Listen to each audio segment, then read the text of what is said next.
you're a good student, we are interviewing you. There are rest of the students somewhere in some colleges like you of your same age. వాళ్ళు ఎలా ఉన్నారు? ఎక్కువ మంది ఎలా ఉన్నారు? చాలా తక్కువ మంది ఎలా ఉంటున్నారు కదా. సో వాళ్ళకి మీరు ఇచ్చేటువంటి మెసేజ్ ఏంటి ఫస్ట్ ఆఫ్ ఆల్? ఎందుకంటే మన ఎక్కువ ఆడియన్స్ వాళ్ళే ఉండాలి, వాళ్ళే ఉంటారు కూడా, వాళ్ళే వినాలి కూడా. టు దెమ్ అందరూ గుడ్ స్టూడెంట్సే నా దృష్టిలో.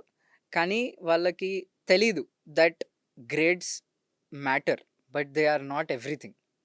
అదొకటి వాళ్ళ మైండ్లో వచ్చిన తర్వాత they will definitely start on their own.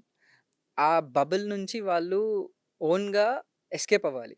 That grades నేను తెచ్చుకున్నా, మమ్మీకి పప్పాకి గ్రేడ్స్ చెప్పేసిన, done, it's done, my job is done. అట్లా ఉంటే జాబ్ రావడం చాలా కష్టం. ఇలాంటి సిచ్యువేషన్లో where there is a crunch of jobs, ఇలాంటి సిచ్యువేషన్లో it is very tough. So ఇలాంటి సిచ్యువేషన్స్లో అనేది మనం ఎక్స్ప్లోర్ చేయాలి చాలా. అండ్ బంక్ కొట్టకండి ఎక్కువ. అటెండెన్స్ కూడా ఇంపార్టెంట్.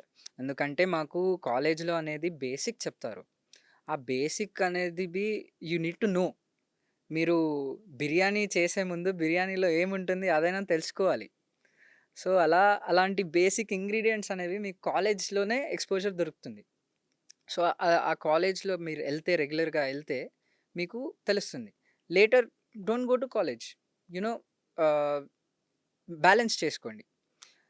అఫ్కోర్స్ నేను కూడా స్టూడెంట్, నేను కూడా బ్యాలెన్స్ చేయలేకపోతున్నాను. ఎందుకంటే I attend multiple events, every వీక్లో 2-3 వెళ్తూ ఉంటా. సో నా అటెండెన్స్ అనేది తక్కువ ఉంటుంది. సో ఇలాంటి సిచ్యువేషన్స్లో జస్టిఫై చేయండి దట్ సో అండ్ సో. మీ కాలేజెస్లో హెచ్ఓడీస్ ఉంటారు కదా. So ma'am, I'm going to this event, I think I have a chance to win. ఇలా మీరు వాళ్ళకి కాన్ఫిడెన్స్ ఇస్తే వాళ్ళే మీకు హెల్ప్ చేస్తారు. అండ్ ఈ సందర్భంలో డోంట్ ఫర్గెట్ దట్ మీరు అకాడమిక్స్ కూడా చూసుకోవాలి.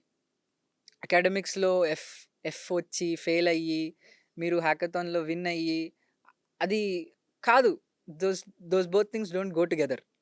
సో మీరు ఎట్లా అనేది హ్యాకథాన్స్కి వెళ్తే మీరు అకాడమిక్స్ కూడా చూసుకోవాలి. అట్లా